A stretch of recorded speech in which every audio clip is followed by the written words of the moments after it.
ਪਹਿਲਾਂ ਤਾਂ ਸਰਸਾ ਸਾਹਿਬ ਇਹ ਸਪਸ਼ਟ ਕਰਨ ਕਿ ਅਮਿਤਾਭ ਬੱਚਨ ਨੇ ਆਪਣੇ ਆਪ ਹੀ 2 ਕਰੋੜ ਦੇਤਾ ਜਾਂ ਇਹਨਾਂ ਨੇ ਉਹਨੂੰ ਅਪਰੋਚ ਕੀਤਾ। ਇਹ ਨਹੀਂ ਹੋ ਸਕਦਾ ਕਿ ਵੀ ਬਿਨਾ ਟੈਲੀਫੋਨਿਕ ਟਾਕ ਤੋਂ ਬਿਨਾ ਜਾਂ ਬਿਨਾ ਕਿਸੇ ਰਾਸਤੇ ਤੋਂ ਕੋਈ ਬੰਦਾ 2 ਕਰੋੜ ਰੁਪਇਆ ਦੇ ਦੇ।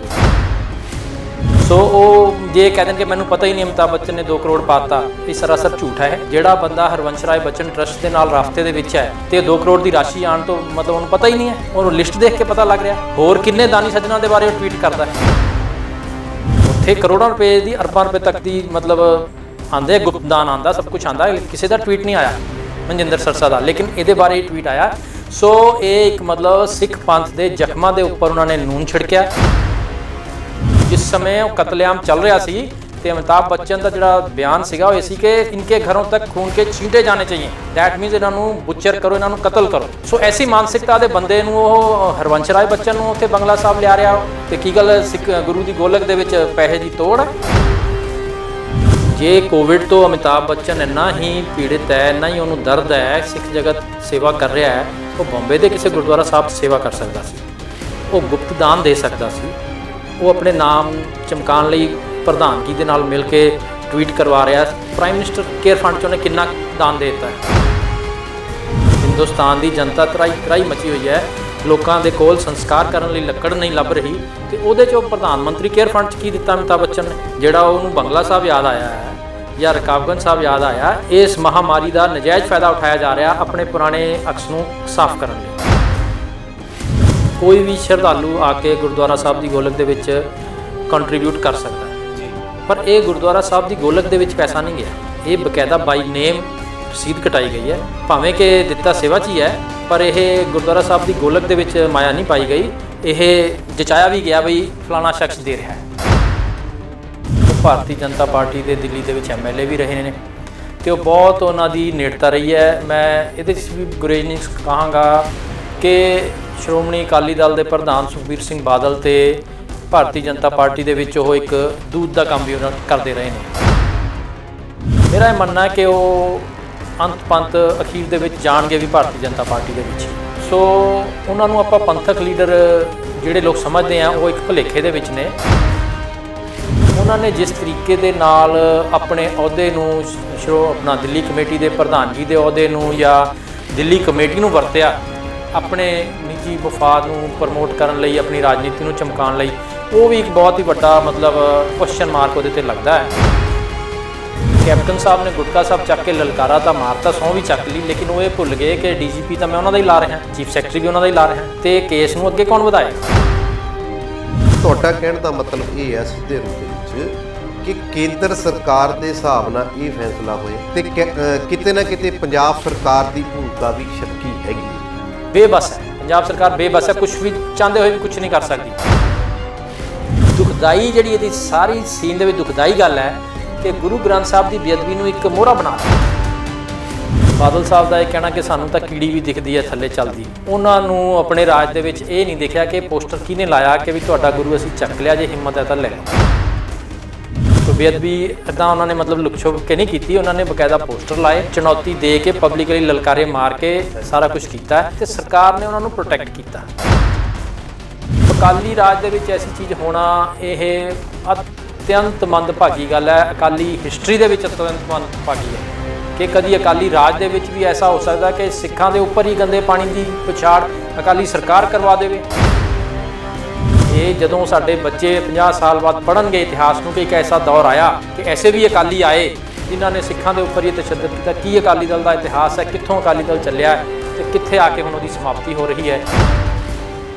ਸਕਾਈ ਨਿਊਜ਼ ਪੰਜਾਬ ਦੇਖ ਰਹੇ ਦਰਸ਼ਕਾਂ ਨੂੰ ਸਤਿ ਸ਼੍ਰੀ ਅਕਾਲ। ਮੈਂ ਹਾਂ ਤੁਹਾਡੇ ਨਾਲ RS ਲਿਬਰੇਟ।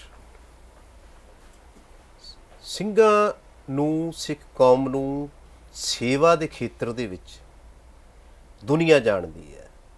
ਜੋ ਗੁਰੂਆਂ ਨੇ ਜੋ ਰਵਾਇਤਾਂ ਬਣਾਈਆਂ ਨੇ ਉਸ ਨੂੰ ਲੈ ਕੇ ਸੇਵਾ ਭਾਵ ਸੰਗਤ ਦਾ ਹੁਕਮ ਸਭ ਤੋਂ ਉੱਪਰ ਮੰਨਿਆ ਜਾਂਦਾ ਹੈ।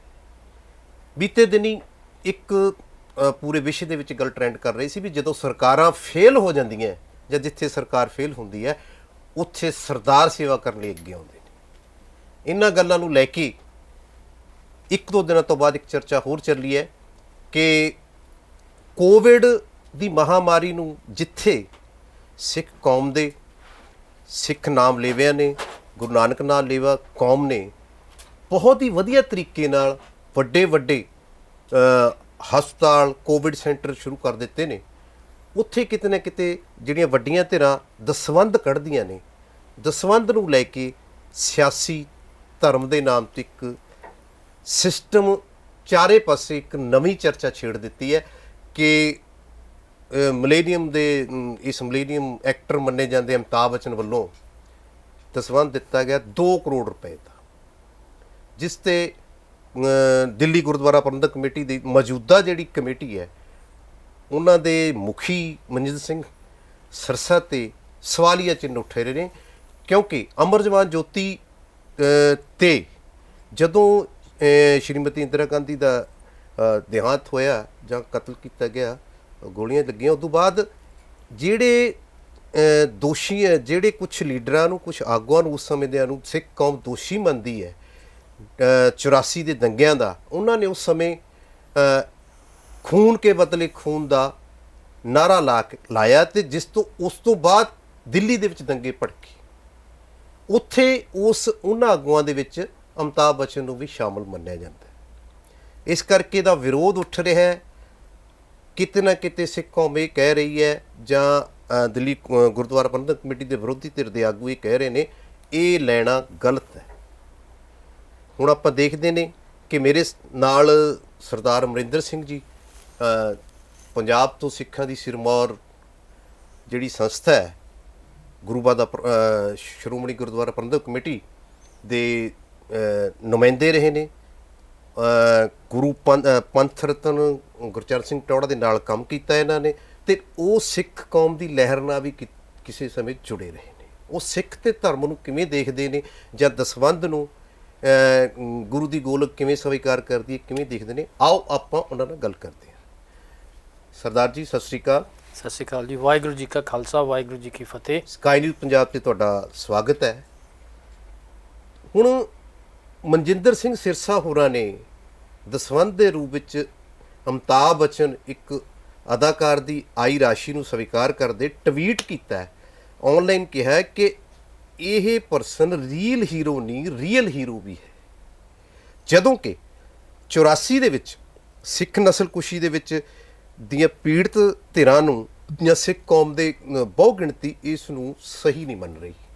ਤੁਸੀਂ ਕੀ ਮੰਨਦੇ ਹੋ ਕਿ ਉਹਨਾਂ ਤੋਂ ਇਹ ਦਸਵੰਧ ਲੈਣਾ ਜਾਂ ਸਵੀਕਾਰ ਕਰਨਾ ਇੱਕ ਜਿਹੜੀ ਧਾਰਮਿਕ ਸੰਸਥਾ ਨੂੰ ਠੀਕ ਹੈ? ਦੇਖੋ ਲਿਬਰੇਟ ਸਾਹਿਬ, ਜਿੱਥੇ ਤੱਕ ਮਨਜਿੰਦਰ ਸਿੰਘ ਸਿਰਸਾ ਦਾ ਸਵਾਲ ਹੈ, ਉਹ ਭਾਵੇਂ ਆਪਣੇ ਆਪ ਨੂੰ ਕਹੀ ਜਾਣ ਕਿ ਮੈਂ ਦਿੱਲੀ ਗੁਰਦੁਆਰਾ ਪ੍ਰਬੰਧਕ ਕਮੇਟੀ ਦਾ ਪ੍ਰਧਾਨ ਹੈ, ਮੈਂ ਪੰਥਕ ਨੁਮਾਇੰਦਾ ਹਾਂ, ਪਰ ਜੇ ਆਪਾਂ ਥੋੜ੍ਹੇ ਜਿਹੇ ਉਹਨਾਂ ਦੇ ਪਿਛੋਕੜ 'ਤੇ ਝਾਤ ਮਾਰੀਏ ਤਾਂ ਉਹ ਭਾਰਤੀ ਜਨਤਾ ਪਾਰਟੀ ਦੇ ਦਿੱਲੀ ਦੇ ਵਿੱਚ MLA ਵੀ ਰਹੇ ਨੇ ਅਤੇ ਉਹ ਬਹੁਤ ਉਹਨਾਂ ਦੀ ਨੇੜਤਾ ਰਹੀ ਹੈ। ਮੈਂ ਇਹਦੇ 'ਚ ਵੀ ਗੁਰੇਜ਼ ਨਹੀਂ ਕਹਾਂਗਾ ਕਿ ਸ਼੍ਰੋਮਣੀ ਅਕਾਲੀ ਦਲ ਦੇ ਪ੍ਰਧਾਨ ਸੁਖਬੀਰ ਸਿੰਘ ਬਾਦਲ ਅਤੇ ਭਾਰਤੀ ਜਨਤਾ ਪਾਰਟੀ ਦੇ ਵਿੱਚ ਉਹ ਇੱਕ ਦੂਤ ਦਾ ਕੰਮ ਵੀ ਉਹਨਾਂ ਕਰਦੇ ਰਹੇ ਨੇ, ਅਤੇ ਮੇਰਾ ਇਹ ਮੰਨਣਾ ਹੈ ਕਿ ਉਹ ਅੰਤ ਪੰਤ ਅਖੀਰ ਦੇ ਵਿੱਚ ਜਾਣਗੇ ਵੀ ਭਾਰਤੀ ਜਨਤਾ ਪਾਰਟੀ ਦੇ ਵਿੱਚ ਹੀ।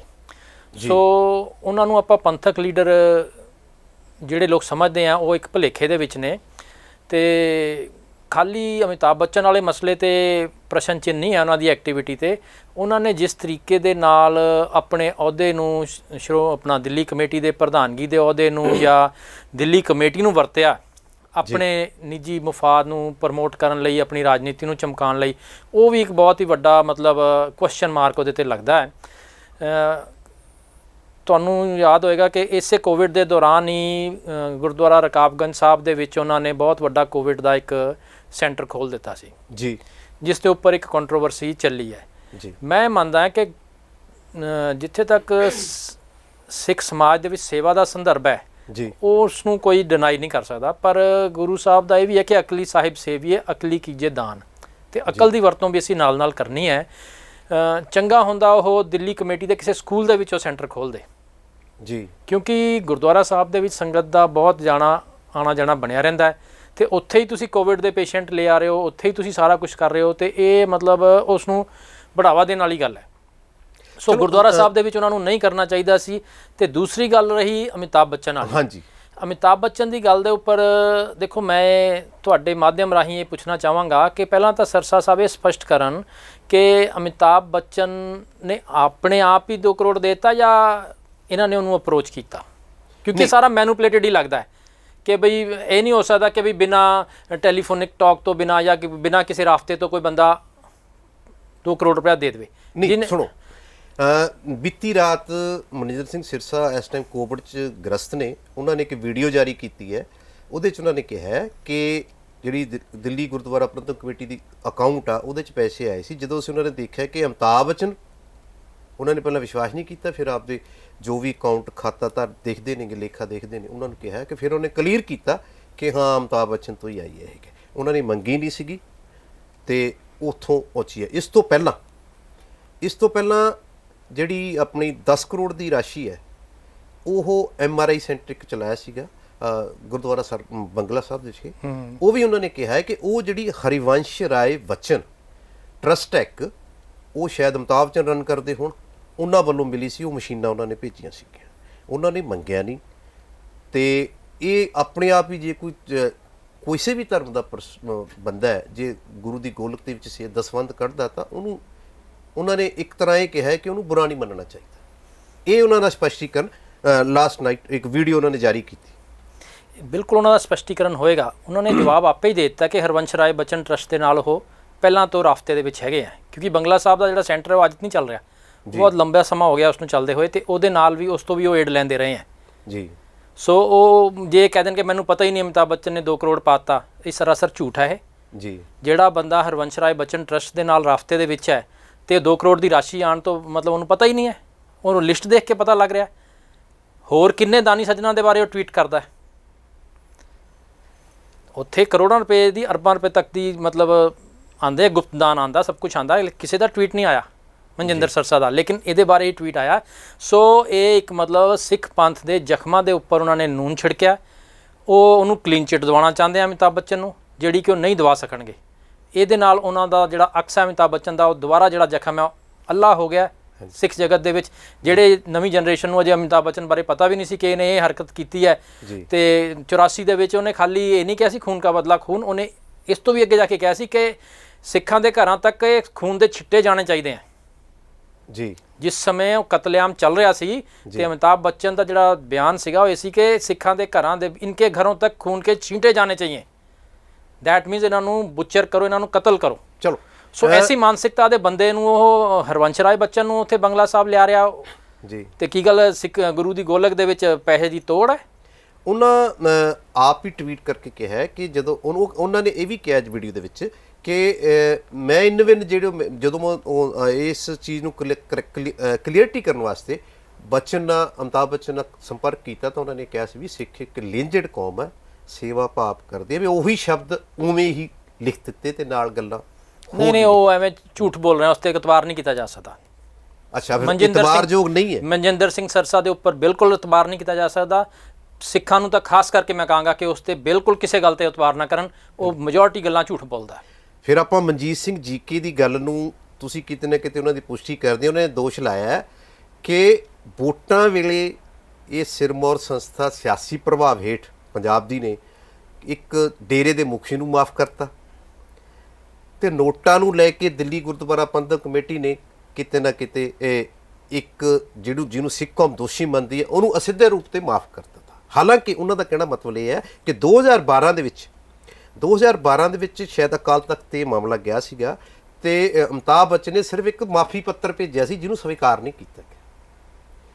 ਤੇ ਇਸ ਕਰਕੇ ਉਹ ਕਹਿੰਦੇ ਆ ਵੀ ਜੇ ਕਿਤੇ ਹੁਣ ਇਸ ਤੋਂ ਬਾਅਦ ਮੈਨੂੰ ਸੇਵਾ ਦਾ ਮੌਕਾ ਦਿੰਦੀ ਹੈ ਸੰਗਤ, ਗੁਰੂ ਦਾ ਕਮੇਟੀ ਦੀ ਉਹਨਾਂ ਦੀ ਰਹਿਨਮਾਈ ਚੱਲਦੀ ਹੈ, ਤਾਂ ਉਹ 2 ਕਰੋੜ ਰੁਪਈਆ ਉਹਨੂੰ ਵਾਪਸ ਕਰਨਗੇ। ਪਰ ਇੱਥੇ ਇੱਕ ਮਨਜੀਤ ਸਿੰਘ ਸਿਰਸਾ ਨੇ ਇੱਕ ਹੋਰ ਗੱਲ ਵੀ ਕਹੀ ਹੈ ਵੀਡੀਓ ਦੇ ਵਿੱਚ ਕਿ ਗੁਰੂ ਕੀ ਗੋਲਕ ਚੋਂ ਤਾਂ ਵਾਪਸ ਦੇਣਾ ਤਾਂ ਇੱਕ ਸਧਾਰਨ ਗੱਲ ਹੈ। ਜੇ ਉਹ ਦੇਣਾ ਹੀ ਚਾਹੁੰਦੇ ਆ, ਜੇ ਉਹਨਾਂ 'ਚ ਇੰਨਾ ਹੀ ਦਰਦ ਹੈ, ਤਾਂ ਉਹ ਆਪਦੀ ਜੇਬ 'ਚੋਂ ਦੇ ਦੇਣ। ਮਨਜਿੰਦਰ ਸਿੰਘ ਸਿਰਸਾ ਦੇ ਦੇਣ ਆਪਣੀ ਜੇਬ 'ਚੋਂ? ਨਹੀਂ, ਮਨਜਿੰਦਰ ਸਿੰਘ ਸਿਰਸਾ ਨੇ ਕਿਹਾ ਸੀਗਾ ਮਨਜੀਤ ਸਿੰਘ ਜੀਕੀ ਦੇ ਬਿਆਨ ਤੇ ਕਿ ਉਹ ਜੇ ਉਹਨਾਂ ਨੂੰ ਗੁਰੂ ਦਿੱਲੀ ਗੁਰਦੁਆਰਾ ਪ੍ਰਬੰਧਕ ਕਮੇਟੀ ਦੀ ਸੇਵਾ ਮਿਲਦੀ ਹੈ ਤਾਂ ਜਿਹੜਾ 2 ਕਰੋੜ ਰੁਪਈਆ ਅਮਿਤਾਭ ਬੱਚਨ ਨੇ ਦਿੱਤਾ ਹੈ, ਜੀ ਤੋਂ ਸਿੱਖ ਕੌਮ ਜਾਂ ਸੰਗਤ ਉਹਨੂੰ ਦੋਸ਼ੀ ਮੰਨਦੀ ਹੈ ਸਿੱਖ ਕੌਮ ਦਾ, ਤੇ ਉਹ ਸਵੀਕਾਰ ਨਹੀਂ ਕਰਨਗੇ, ਤੇ ਉਹ ਇਸ ਪ੍ਰਦਮ ਗੋਇਡੀ 'ਚ ਵੀ ਵਾਪਸ ਕਰਨਗੇ 2 ਕਰੋੜ। ਉਹ ਕਹਿੰਦੇ ਵੀ ਆਪਦੀ ਜੇਬ 'ਚੋਂ ਕਰਨ ਮਨਜੀਤ ਸਿੰਘ ਜੇਕੇ। ਦੇਖੋ ਇਹ ਉਹਨਾਂ ਦੀ ਆਪਣੀ ਪੋਲਿਟਿਕਸ ਹੈ। ਆਪਾਂ ਗੱਲ ਕਰ ਰਹੇ ਹਾਂ ਕਿ ਅਮਿਤਾਭ ਬੱਚਨ ਦਾ ਕੀ ਵਾਜਬ ਹੈ ਦੇਣਾ। ਪਹਿਲੀ ਗੱਲ ਤਾਂ ਕਿ ਕੀ ਉਹਨੇ ਵਾਕਈ ਸ਼ਰਧਾਪੂਰਵਕ ਦਿੱਤਾ ਕਿ ਉਹ ਵੀ ਪੋਲਿਟਿਕਸ ਕਰ ਰਿਹਾ ਜੀ। ਜੇ ਕੋਵਿਡ ਤੋਂ ਅਮਿਤਾਭ ਬੱਚਨ ਇੰਨਾ ਹੀ ਪੀੜਿਤ ਹੈ, ਇੰਨਾ ਹੀ ਉਹਨੂੰ ਦਰਦ ਹੈ, ਸਿੱਖ ਜਗਤ ਸੇਵਾ ਕਰ ਰਿਹਾ ਹੈ, ਉਹ ਬੰਬੇ ਦੇ ਕਿਸੇ ਗੁਰਦੁਆਰਾ ਸਾਹਿਬ 'ਚ ਸੇਵਾ ਕਰ ਸਕਦਾ ਸੀ, ਉਹ ਗੁਪਤ ਦਾਨ ਦੇ ਸਕਦਾ ਸੀ ਜੀ। ਉਹ ਆਪਣੇ ਨਾਮ ਚਮਕਾਉਣ ਲਈ ਪ੍ਰਧਾਨਗੀ ਦੇ ਨਾਲ ਮਿਲ ਕੇ ਟਵੀਟ ਕਰਵਾ ਰਿਹਾ। ਪ੍ਰਾਈਮ ਮਿਨਿਸਟਰ ਕੇਅਰ ਫੰਡ 'ਚ ਉਹਨੇ ਕਿੰਨਾ ਦਾਨ ਦੇ ਦਿੱਤਾ ਹੈ ਜੀ। ਹਿੰਦੁਸਤਾਨ ਦੀ ਜਨਤਾ ਤਰਾਈ ਮਚੀ ਹੋਈ ਹੈ, ਲੋਕਾਂ ਦੇ ਕੋਲ ਸੰਸਕਾਰ ਕਰਨ ਲਈ ਲੱਕੜ ਨਹੀਂ ਲੱਭ ਰਹੀ, ਤੇ ਉਹਦੇ 'ਚ ਉਹ ਪ੍ਰਧਾਨ ਮੰਤਰੀ ਕੇਅਰ ਫੰਡ 'ਚ ਕੀ ਦਿੱਤਾ ਅਮਿਤਾਭ ਬੱਚਨ ਨੇ? ਜਿਹੜਾ ਉਹਨੂੰ ਬੰਗਲਾ ਸਾਹਿਬ ਯਾਦ ਆਇਆ ਹੈ ਜਾਂ ਰਕਾਬਗੰਜ ਸਾਹਿਬ ਯਾਦ ਆਇਆ, ਇਹ ਸਾਰੀਆਂ ਗੱਲਾਂ ਇਹ ਮਤਲਬ ਇਸ ਮਹਾਮਾਰੀ ਦਾ ਨਜਾਇਜ਼ ਫਾਇਦਾ ਉਠਾਇਆ ਜਾ ਰਿਹਾ ਆਪਣੇ ਪੁਰਾਣੇ ਅਕਸ ਨੂੰ ਸਾਫ਼ ਕਰਨ ਲਈ। ਅੱਛਾ ਜੀ। ਹੁਣ ਗੱਲ ਇਹ ਹੈ ਕਿ ਇਸੇ ਸਟੂਡੀਓ 'ਚ ਬੀਬੀ ਜਗਦੀਸ਼ ਕੌਰ ਨੇ ਜੋ ਕਹਿੰਦੇ ਨੇ ਕਿ ਵੀ ਉਹਨਾਂ ਨੇ ਇਹ ਹੰਢਾਇਆ, ਸਾਹਮਣੇ ਦੇਖਿਆ, ਇਹ ਗੱਲ ਹੋਈ, ਪਰ ਉਹ ਕਹਿੰਦੇ ਸੀ ਅਸੀਂ ਟੀਵੀ ਤੋਂ ਦੇਖਿਆ। ਇਹ ਜੋ ਆਪਣੇ ਸਿੱਖ ਸੰਗਤ ਦੇ ਵਿੱਚ ਗੱਲ ਆ ਰਹੀ ਹੈ ਕਿ ਖੂਨ ਕਾ ਬਦਲਾ ਖੂਨ, ਤੁਸੀਂ ਉਹਨੇ ਕਿਹਾ ਵੀ ਛੀਟੇ ਵੀ ਉੜेंगे, ਤੁਸੀਂ ਨਾਲ ਛੀਟੇ ਜਾਣੇ ਚਾਹੀਏ, ਠੀਕ ਹੈ ਵੀ ਇੰਨਾ। ਉਦੋਂ ਬਾਅਦ ਹੀ ਇਹ ਜਿਹੜੇ ਦੰਗੇ ਭੜਕੇ ਨੇ ਜ਼ਿਆਦਾ ਮੁਖਰ ਰੂਪ ਲਿਆ ਇਹਨਾਂ ਨੇ, ਜਿਸ ਦਾ ਸਿੱਖ ਕੌਮ ਨੂੰ ਘੱਟ ਤੋਂ ਘੱਟ ਦਿੱਲੀ ਦੇ ਵਿੱਚ 5,000, ਦੇਸ਼ ਦੇ ਵਿੱਚ 12,000 ਤੇ ਤਕਰੀਬਨ ਮੌਤਾਂ ਹੋਈਆਂ ਇਸ ਸਿਸਟਮ ਦੇ ਵਿੱਚ। ਉਹਨਾਂ ਨੇ ਕਿਹਾ ਸੀਗਾ ਕਿ ਵਿਰਾਸਤ-ਏ ਖਾਲਸਾ ਵਿੱਚ ਜਦੋਂ ਅਨੰਦਪੁਰ ਸਾਹਿਬ 1999 ਦੇ ਵਿੱਚ ਇਹ ਉਹਦਾ ਉਦਘਾਟਨ ਸੀਗਾ, ਉਦੋਂ ਵੀ ਪੰਜਾਬ ਸਰਕਾਰ ਵੱਲੋਂ ਅਮਿਤਾਭ ਬੱਚਨ ਨੂੰ ਸੱਦਾ ਦਿੱਤਾ ਗਿਆ ਸੀ, ਤੇ ਬੀਬੀ ਜਗਦੀਸ਼ ਕੌਰ ਦਾ ਕਹਿਣਾ ਸੀਗਾ ਕਿ ਫਿਰ ਉਹਨੇ ਆਪਣੀ ਆਤਮਦਾਹ ਦੀ ਧਮਕੀ ਦੇ ਕੇ ਉਹ ਵਾਪਸ ਕਰਵਾਇਆ ਸੀ। ਉਦੋਂ ਫਿਰ ਉਹ ਮਨਾ ਹੋ ਗਿਆ ਸੀ। ਫਿਰ ਤੁਹਾਡੇ ਹਿਸਾਬ ਨਾਲ ਵੀ ਹਜੇ ਅਮਿਤਾਭ ਬੱਚਨ ਨੇ ਉਸ ਸਿਸਟਮ ਦੇ ਵਿੱਚ ਰਹਿ ਕੇ ਜੋ ਵੀ ਕੀਤਾ ਉਹ ਸਿੱਖ ਕੌਮ ਦਾ ਦੋਸ਼ੀ ਹੈ? ਇਹ ਦਸਵੰਧ ਸਵੀਕਾਰ ਨਹੀਂ ਕਰਨਾ ਚਾਹੀਦਾ ਸੀ? ਦੇਖੋ, ਦਸਵੰਧ ਜਿਹੜਾ ਹੈਗਾ ਗੁਰੂ ਦੀ ਗੋਲਕ ਦੇ ਵਿੱਚ ਤਾਂ ਕਿਸੇ ਨੂੰ ਨਹੀਂ ਰੋਕਿਆ ਜਾ ਸਕਦਾ ਜੀ। ਕੋਈ ਵੀ ਸ਼ਰਧਾਲੂ ਆ ਕੇ ਗੁਰਦੁਆਰਾ ਸਾਹਿਬ ਦੀ ਗੋਲਕ ਦੇ ਵਿੱਚ ਕੰਟਰੀਬਿਊਟ ਕਰ ਸਕਦਾ ਹੈ ਜੀ, ਪਰ ਇਹ ਗੁਰਦੁਆਰਾ ਸਾਹਿਬ ਦੀ ਗੋਲਕ ਦੇ ਵਿੱਚ ਪੈਸਾ ਨਹੀਂ ਗਿਆ ਜੀ। ਇਹ ਬਕਾਇਦਾ ਬਾਈ ਨੇਮ ਰਸੀਦ ਕਟਾਈ ਗਈ ਹੈ ਜੀ। ਇਹਨੂੰ ਆਪਾਂ ਉਹ ਨਹੀਂ ਕਹਿ ਸਕਦੇ ਕਿ ਵੀ ਇਹ ਗੋਲਕ ਦੇ ਵਿੱਚ ਪੈਸਾ ਚਲਾ ਗਿਆ। ਇਸ ਨੂੰ ਦਿਖਾ ਕੇ ਦਿੱਤਾ ਗਿਆ ਕਿ ਮੇਰੀ ਵੀ ਇਹ ਸੇਵਾ ਲਈ ਜਾਵੇ ਇਹਦੇ ਵਿੱਚ। ਸੋ ਇਹਦੇ ਦੋਨਾਂ 'ਚ ਫਰਕ ਹੈ ਜੀ। ਭਾਵੇਂ ਕਿ ਦਿੱਤਾ ਸੇਵਾ 'ਚ ਹੀ ਹੈ, ਪਰ ਇਹ ਗੁਰਦੁਆਰਾ ਸਾਹਿਬ ਦੀ ਗੋਲਕ ਦੇ ਵਿੱਚ ਮਾਇਆ ਨਹੀਂ ਪਾਈ ਗਈ। ਇਹ ਜਚਾਇਆ ਵੀ ਗਿਆ ਬਈ ਫਲਾਣਾ ਸ਼ਖਸ ਦੇ ਰਿਹਾ ਹੈ ਜੀ ਜੀ ਜੀ। ਸੋ ਆਪਾਂ ਨੂੰ ਇਹ ਚੀਜ਼ ਥੋੜੀ ਜਿਹੀ, ਤੁਹਾਡੇ ਕਹਿਣ ਦਾ ਮਤਲਬ ਕਿਤੇ ਨਾ ਕਿਤੇ ਆਪਦਾ ਜਿਹੜਾ ਪੁਰਾਣਾ ਜਿਹੜਾ ਮਾੜਾ ਅਕਸ ਬਣਿਆ ਉਸ ਨੂੰ ਸਾਫ਼ ਕਰਨ ਲਈ ਜੋ ਮਤਲਬ ਹੁਣ ਬੰਦੇ ਦੇ ਜਦੋਂ ਜਿਉਂ ਉਮਰ ਵੱਧਦੀ ਹੈ ਇੱਕ ਮਾਨਸਿਕ ਸਮਝ ਆ ਜਾਂਦੀ ਹੈ, ਮਾਨਸਿਕ ਬੋਝ ਵੀ ਹੁੰਦਾ ਕਿ ਵੀ ਮੈਂ ਕੀ ਕਰ ਬੈਠਾ ਜੀ। ਕਿਉਂਕਿ ਹੁਣ ਉਹ ਜਿਵੇਂ ਉਹ ਕਹਿ ਰਿਹਾ ਕਿ ਮੈਂ ਨਾਨੇ ਤੇ ਨਾਨੀ ਦੇ ਤੇ ਆਪਣੇ ਮਾਂ ਦੇ ਯਾਦ ਦੇ ਵਿੱਚ ਦਿੱਤਾ, ਕਿਉਂਕਿ ਬੰਦੇ ਨੂੰ ਲਾਈਨਾਂ 'ਚ ਵੀ ਯਾਦ ਆਉਂਦੀ ਹੈ ਵੀ ਮੇਰਾ ਕਿੱਥੋਂ ਜੁੜਦਾ ਸੀ ਤੇ ਮੈਂ ਕੀ ਕਰ ਬੈਠਾ। ਮੈਂ ਉਸ ਸਮੇਂ ਤਾਂ ਅਮਿਤਾਭ ਬੱਚਨ ਜਵਾਨ ਸੀ ਤੇ ਰਾਜੀਵ ਗਾਂਧੀ ਉਹਦਾ ਦੋਸਤ ਸੀ ਜੀ ਜੀ, ਤੇ ਇੰਦਰਾ ਗਾਂਧੀ ਨੂੰ ਆਪਣੀ ਮਾਂ ਬਰਾਬਰ ਸਮਝਦਾ ਸੀ, ਬਿਲਕੁਲ ਉਹਨਾਂ ਦਾ ਘਰੇਲੂ ਸੰਬੰਧ ਸੀ। ਤੇ ਉਹ ਵੇਗ ਦੇ ਵਿੱਚ ਉਸ ਵੇਲੇ ਬਹਿ ਗਿਆ। ਉਹ ਕਲੀਅਰ ਕਰੇ ਇਸ ਗੱਲ ਨੂੰ ਕਿ ਮੈਂ ਉਸ ਵੇਲੇ ਵੇਗ 'ਚ ਬਹਿ ਗਿਆ ਸੀ, ਉਹਨਾਂ ਦਾ ਮੈਂ ਘਰੇਲੂ ਮੈਂਬਰ ਸੀ, ਮੇਰੇ ਕੋਲੋਂ ਨਿਕਲ ਗਈ ਗੱਲ। ਲੇਕਿਨ ਉਹ ਇੱਦਾਂ ਨਹੀਂ ਕਹਿ ਰਿਹਾ, ਉਹ ਇੱਧਰ ਉੱਧਰੋਂ ਮਤਲਬ ਕਦੀ ਇੱਧਰ ਜਾ ਰਿਹਾ ਕਦੀ ਇੱਧਰ ਜਾ ਰਿਹਾ। ਸੋ ਇਹ ਚਲਾਕੀਆਂ ਜਿਹੜੀਆਂ ਹੈਗੀਆਂ ਇਹ ਠੀਕ ਨਹੀਂ ਹੁੰਦੀਆਂ। ਚਲੋ ਤੁਹਾਡੇ ਇਹ ਤਾਂ ਕੰਮ ਦਿੱਲੀ ਦੇ ਵਿੱਚ ਇੱਕ ਧਾਰਮਿਕ ਭਾਵਨਾ ਨੂੰ ਲੈ ਕੇ ਜਾਂ ਕੋਵਿਡ ਦੇ ਉੱਤਰੀ ਆਪਣੀ ਸਿੱਖ ਕੌਮ ਨੂੰ ਸੰਗਤ ਨੂੰ ਲੈ ਕੇ ਹੈ, ਉੱਥੇ ਇੱਕ ਥੋੜ੍ਹਾ ਜਿਹਾ ਜਿਹੜਾ ਸਿੱਖ ਕੌਮ ਦੀ ਭਾਵਨਾਵਾਂ ਨੂੰ ਠੇਸ ਪਹੁੰਚਾਉਣ ਵਾਲਾ ਇੱਕ ਮਸਲਾ ਸਾਹਮਣੇ ਆਇਆ ਸੀਗਾ। ਇਸ ਦੇ ਵਿੱਚ ਤੁਹਾਡੀ ਰਾਏ ਹੈ ਕਿ ਇਹ ਅਸਿੱਧੇ ਰੂਪ ਦੇ ਵਿੱਚ ਕਿਤੇ ਨਾ ਕਿਤੇ ਅਕਾਲ ਤਖ਼ਤ ਮੂਹਰੇ ਪੇਸ਼ ਨਾ ਹੋ ਕੇ ਇਹੋ ਜਿਹੇ ਕੁਛ ਸੇਵਾ ਵਾਲੇ ਕੰਮ ਕਰਕੇ ਆਪਦੇ ਆਪ ਨੂੰ ਅਕਸ ਸਾਫ਼ ਕਰਨਾ ਚਾਹੁੰਦੇ। ਹੁਣ ਆਪਾਂ ਪੰਜਾਬ 'ਚ ਆਈਏ ਤਾਂ ਕੋਟਪੂਰਾ ਗੋਲੀकांड, ਗੁਰੂ ਗ੍ਰੰਥ ਸਾਹਿਬ ਦਾ ਬੇਅਦਬੀ ਦਾ ਮਾਮਲਾ, ਉਹਦੇ ਵਿੱਚ 3 ਵਾਰੀ ਰਿਪੋਰਟ ਹੋ ਚੁੱਕੀ ਹੈ। ਭਾਈ ਜੋਰਾ ਸਿੰਘ ਔਰ ਡਾਕਟਰ ਰਣਜੀਤ ਸਿੰਘ ਹੋਰਾਂ, ਤੇ ਰਣਜੀਤ ਸਿੰਘ ਹੋਰਾਂ ਦੀ ਤਾਂ ਵਿਧਾਨ ਸਭਾ ਦੇ ਵਿੱਚ ਔਨ ਟੇਬਲ ਵੀ ਹੋ ਗਈ ਸੀਗੀ, ਡਿਸਕਸ਼ਨ ਵੀ ਹੋਈ, ਪਰ ਉਸ ਤੋਂ ਬਾਅਦ ਕੁਝ ਨਹੀਂ ਹੋਇਆ। ਉਸ ਤੋਂ ਬਾਅਦ ਫਿਰ ਇੱਕ ਸਿੱਟ ਬਣੀ। ਸਿੱਟ ਦੇ ਵਿੱਚ ਕੁੰਵਰ ਪ੍ਰਤਾਪ ਸਿੰਘ ਜੀ, ਤੁਸੀਂ ਪਤਾ ਹੀ ਹੈ ਤੁਹਾਨੂੰ ਕਿ ਉਹਨਾਂ ਨੇ ਇਸ 'ਤੇ ਅਮਲ ਨਾ ਹੁੰਦੇ ਦੇ ਕੇ ਸਿੱਟ ਖਾਰਜ ਹੋਣ ਤੋਂ ਬਾਅਦ ਆਪਦਾ ਉਹ ਨੌਕਰੀ ਤੋਂ ਰਿਜ਼ਾਈਨ ਕਰਤਾ। ਉਹ ਛੱਡ ਕੇ ਕਹਿੰਦੇ ਸੇਵਾ ਕਰਾਂ, ਤੇ ਕਿ ਇੱਕ ਪੰਥਕ ਜਥੇ ਵੱਲੋਂ ਕੁਛ ਵੱਲੋਂ ਉਹਨੂੰ ਇਨਾਮ ਵੀ ਦਿੱਤਾ ਗਿਆ, ਗੋਲਡ ਮੈਡਲ ਹਰਿਮੰਦਰ ਸਾਹਿਬ ਦੇ ਵਿੱਚ ਬੁਲਾ ਕੇ।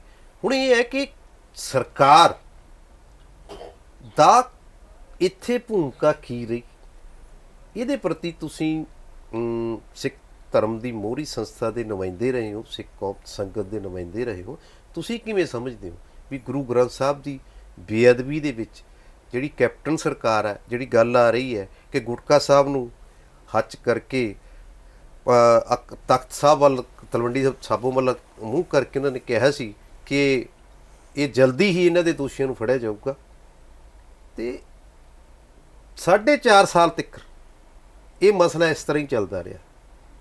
ਹੁਣ ਸਾਰੇ ਕੈਪਟਨ ਸਰਕਾਰ ਦੇ ਜਾਂ ਕਾਂਗਰਸੀ MLA MP ਸਾਰੇ ਬੋਲ ਰਹੇ ਨੇ ਇਸ ਦੇ ਇਨਸਾਫ ਪ੍ਰਤੀ, ਤੁਸੀਂ ਇਸ ਨੂੰ ਕਿਸ ਨਜ਼ਰ ਨਾਲ ਦੇਖਦੇ? ਦੇਖੋ, ਸਭ ਤੋਂ ਪਹਿਲਾਂ ਤਾਂ ਮੈਂ ਇਹ ਕਹਾਂਗਾ ਵੀ ਅਕਾਲੀ ਸਰਕਾਰ ਸਮਝ ਲਓ ਜਾਂ ਇਸ ਦੇਸ਼ ਦਾ ਸਮਝ ਲਓ, ਸਭ ਤੋਂ ਜਿਹੜਾ ਦੁਰਭਾਗ ਸਮਝ ਲਓ ਕਿ ਉਹਨਾਂ ਨੇ ਗੁਰੂ ਮਹਾਰਾਜ ਦੀ ਬੀੜ ਨੂੰ ਹੱਥ ਪਾਇਆ ਜੀ। ਔਰ ਬਾਦਲ ਸਾਹਿਬ ਦਾ ਇਹ ਕਹਿਣਾ ਕਿ ਸਾਨੂੰ ਤਾਂ ਕੀੜੀ ਵੀ ਦਿਖਦੀ ਹੈ ਥੱਲੇ ਚੱਲਦੀ, ਉਹਨਾਂ ਨੂੰ ਆਪਣੇ ਰਾਜ ਦੇ ਵਿੱਚ ਇਹ ਨਹੀਂ ਦੇਖਿਆ ਕਿ ਪੋਸਟਰ ਕਿਹਨੇ ਲਾਇਆ ਕਿ ਵੀ ਤੁਹਾਡਾ ਗੁਰੂ ਅਸੀਂ ਚੱਕ ਲਿਆ, ਜੇ ਹਿੰਮਤ ਹੈ ਤਾਂ ਲੈ ਲਓ ਜੀ। ਕੋਈ ਬੇਅਦਬੀ ਇੱਦਾਂ ਉਹਨਾਂ ਨੇ ਮਤਲਬ ਲੁਕ ਛੁਪ ਕੇ ਨਹੀਂ ਕੀਤੀ, ਉਹਨਾਂ ਨੇ ਬਕਾਇਦਾ ਪੋਸਟਰ ਲਾਏ, ਚੁਣੌਤੀ ਦੇ ਕੇ ਪਬਲਿਕਲੀ ਲਲਕਾਰੇ ਮਾਰ ਕੇ ਸਾਰਾ ਕੁਝ ਕੀਤਾ। ਤੇ ਉਸ ਤੋਂ ਵੀ ਅੱਗੇ ਜਾਈਏ ਤੇ ਸਰਕਾਰ ਨੇ ਉਹਨਾਂ ਨੂੰ ਪ੍ਰੋਟੈਕਟ ਕੀਤਾ ਜੀ।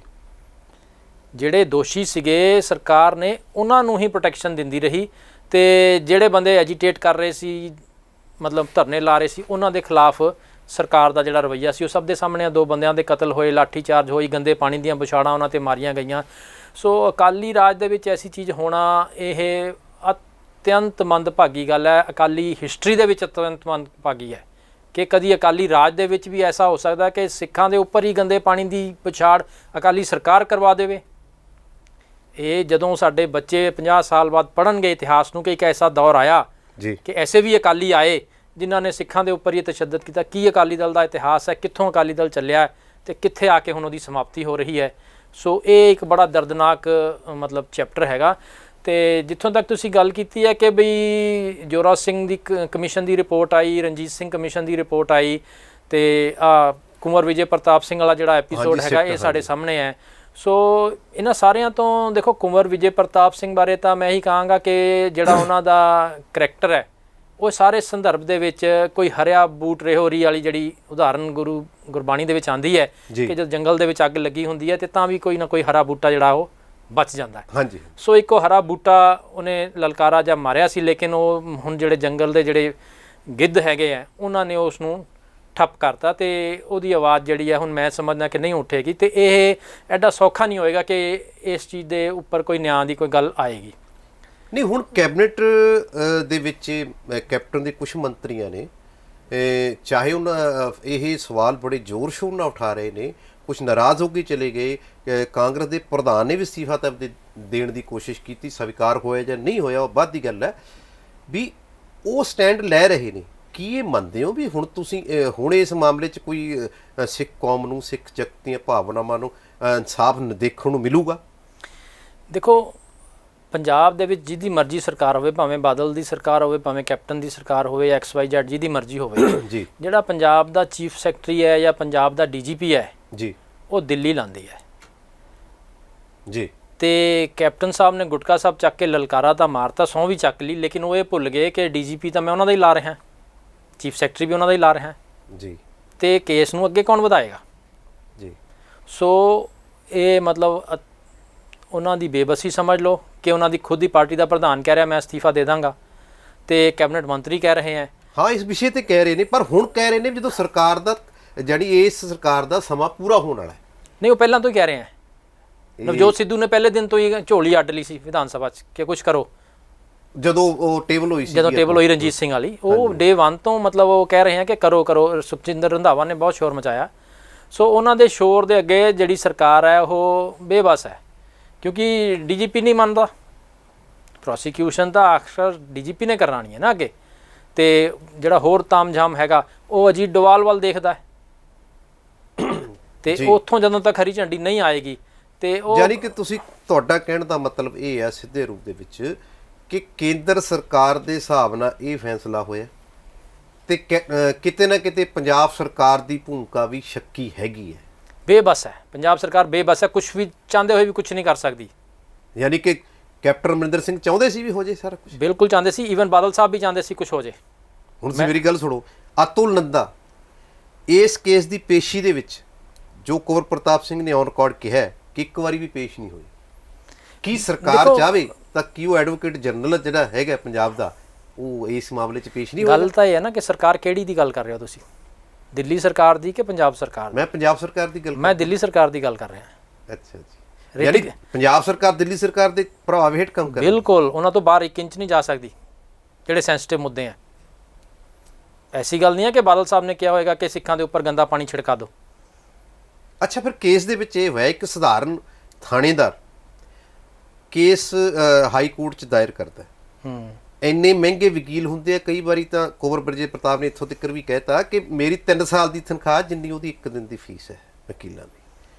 ਤੇ ਉਹ ਕੇਸ ਲੜਦੇ ਹੈ, ਫੈਸਲਾ ਐਸਾ ਆਉਂਦਾ ਹੈ ਕਿ ਕਿੱਥੋਂ ਤੱਕ ਇਹ ਵੀ ਮੰਨਿਆ ਜਾਂਦਾ ਹੈ ਕਿ ਜਿਹੜੇ ਜੱਜ ਸਾਹਿਬ ਸੀਗੇ ਜਾਂ ਜਿਹੜੇ ਵਕੀਲ ਅਗਰਵਾਲ ਜਾਂ ਹੋਰ ਕਰ ਰਹੇ ਸੀਗੇ ਫੈਰ ਵੀ, ਉਹ ਕਿਸੇ ਟਾਈਮ ਹਰਿਆਣਾ ਸਰਕਾਰ 'ਚ ਸੀਗੇ, ਉੱਥੇ ਬਾਦਲ ਪਰਿਵਾਰ ਦੇ ਨਾਲ ਉਹਨਾਂ ਦੇ ਚੰਗੀ ਸੰਬੰਧ ਸੀ। ਉਸ ਪ੍ਰਭਾਵ ਹੇਠ ਲਿਖਿਆ ਹੋਇਆ ਤੇ ਬਾਦਲ ਪਰਿਵਾਰ ਦਾ ਉਸ ਕੇਸ ਦੇ ਵਿੱਚ ਨਾਮ ਵੀ ਨਹੀਂ ਸੀਗਾ ਤੇ ਇਸ ਫੈਸਲੇ ਦੇ ਵਿੱਚ ਉਹਨਾਂ ਨੂੰ ਬਰੀ ਕਰ ਦਿੱਤਾ।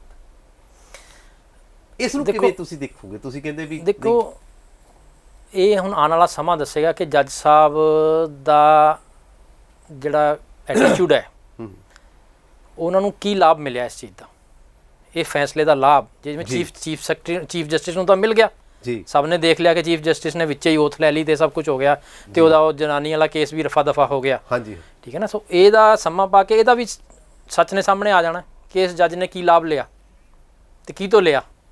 ਚਲੋ, ਉਹ ਇਤਿਹਾਸ ਦੇ ਵਿੱਚ ਆਉਣਗੀਆਂ ਗੱਲਾਂ ਇਹ। ਜੀ ਜੀ ਜੀ, ਕੋਈ ਉਹ ਗੱਲ ਹੁੰਦੀ ਹੈ ਲੁਕੀ ਆ ਜਾਂਦੀ ਹੈ, ਬਾਕੀ ਗੱਲਾਂ ਉਜਾਗਰ ਹੋ ਜਾਂਦੀਆਂ ਹੁੰਦੀਆਂ। ਸੋ ਐਸੀ ਗੱਲ ਨਹੀਂ ਹੈ ਕਿ ਇਹ ਗੱਲਾਂ ਲੁਕੀਆਂ ਨਹੀਂ ਰਹਿਣਗੀਆਂ। ਚਲੋ, ਤੁਹਾਡਾ ਕਹਿਣ ਦਾ ਮਤਲਬ ਸਾਰੇ ਦਾ ਇਸ ਵਿਸ਼ੇ ਤੇ ਕਹਿਣ ਦਾ ਮਤਲਬ ਇਹ ਹੈ ਕਿ ਪੰਜਾਬ ਸਰਕਾਰ ਕੇਂਦਰ ਸਰਕਾਰ ਦੇ ਪ੍ਰਭਾਵ ਹੇਠ ਕੰਮ ਕਰ ਰਹੀ ਹੈ ਤੇ ਬੇਬਸ ਹੈ। ਉਹ ਚਾਹੁੰਦੀ ਸੀ, ਬਾਦਲ ਸਰਕਾਰ ਵੀ ਚਾਹੁੰਦੀ ਸੀ, ਕੈਪਟਨ ਸਰਕਾਰ ਵੀ ਚਾਹੁੰਦੀ ਸੀ।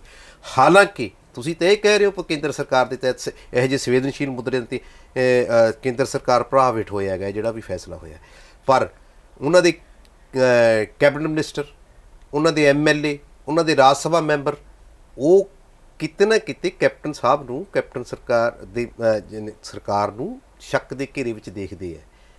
ਤੇ ਪ੍ਰਤਾਪ ਸਿੰਘ ਬਾਜਵਾ ਪ੍ਰਧਾਨ ਰਹੇ ਨੇ, ਉਹ ਵੱਖਰੀ ਗੱਲ ਹੈ ਕਿ ਚਲੋ ਆਪਾਂ ਇਸ ਨੂੰ ਇਸ ਸਥਿਤੀ ਨਾਲ ਵੀ ਦੇਖ ਸਕਦੇ ਹਾਂ ਕਿ ਕੈਪਟਨ ਦੇ ਨਾਮ ਉਹਨਾਂ ਦਾ 36 ਦਾ ਅੰਕੜਾ ਰਿਹਾ ਪ੍ਰਧਾਨਗੀ ਵੇਲੇ।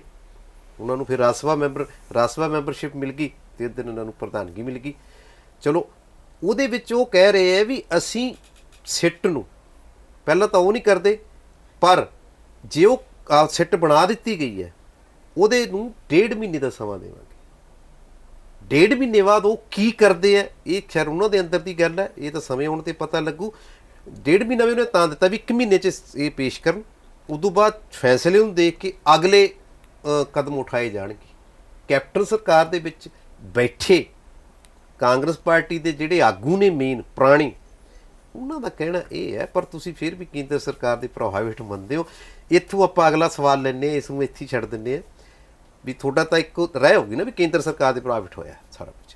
ਹੁਣ ਤੁਸੀਂ ਨਹੀਂ, ਇਹਦੇ ਤੇ ਵੀ ਮੈਂ ਟਿੱਪਣੀ ਤੁਹਾਨੂੰ ਥੋੜੀ ਜਿਹੀ ਕਲੈਰੀਫਾਈ ਕਰ ਦਾਂਗਾ। ਜਿਹੜਾ ਇਹ ਕਾਂਗਰਸ ਦੇ ਵਿੱਚ ਜਿਹੜਾ ਬਵਾਲ ਚੱਲ ਰਿਹਾ ਹੈ, ਹਾਂਜੀ, ਕੈਪਟਨ ਸਾਹਿਬ ਤੇ ਉਂਗਲਾਂ ਚੱਕ ਰਹੇ ਹੈ ਜੀ, ਉਹ ਇਸ ਕਰਕੇ ਚੱਕ ਰਹੇ ਆ ਕਿਉਂਕਿ ਕੈਪਟਨ ਸਾਹਿਬ ਦੀ ਮਜੀਠੀਆ ਪਰਿਵਾਰ ਦੇ ਨਾਲ ਬੜੀ ਨੇੜਤਾ ਹੈ ਤੇ ਉਹਨਾਂ ਨੂੰ ਐਂ ਲੱਗਦਾ ਕਿ ਮਜੀਠੀਆ ਪਰਿਵਾਰ ਨੂੰ ਬਚਾਉਣ ਲਈ ਜਾਂ ਉਹ ਸਾਰੇ ਨੂੰ ਕਵਰ ਅਪ ਕਰਨ ਲਈ ਸੌਫਟ ਕਾਰਨਰ ਮਜੀਠੀਆ ਪਰਿਵਾਰ ਪਲੱਸ ਬਾਦਲ ਪਰਿਵਾਰ ਇਨਡਾਇਰੈਕਟਲੀ ਉੱਥੇ ਚੱਲ ਗਏ ਨਾ, ਤਾਰਾਂ ਉੱਥੇ ਜੁੜ ਜਾਂਦੀਆਂ ਨਾ, ਕਿਉਂਕਿ ਬਾਦਲ ਪਰਿਵਾਰ ਤਾਂ ਇਸ ਸਮੇਂ ਬਾਦਲ ਸਾਹਿਬ ਦੀ ਤਾਂ ਉਮਰ ਇੰਨੀ ਹੋ ਚੁੱਕੀ ਆ, ਉਹ ਘਰ ਬੈਠੇ ਆ। ਹਾਂਜੀ ਹਾਂਜੀ, ਤੇ ਕਰਤਾ ਧਰਤਾ ਮਜੀਠੀਆ ਪਰਿਵਾਰ ਹੀ ਬਣਿਆ ਹੋਇਆ ਉੱਥੇ।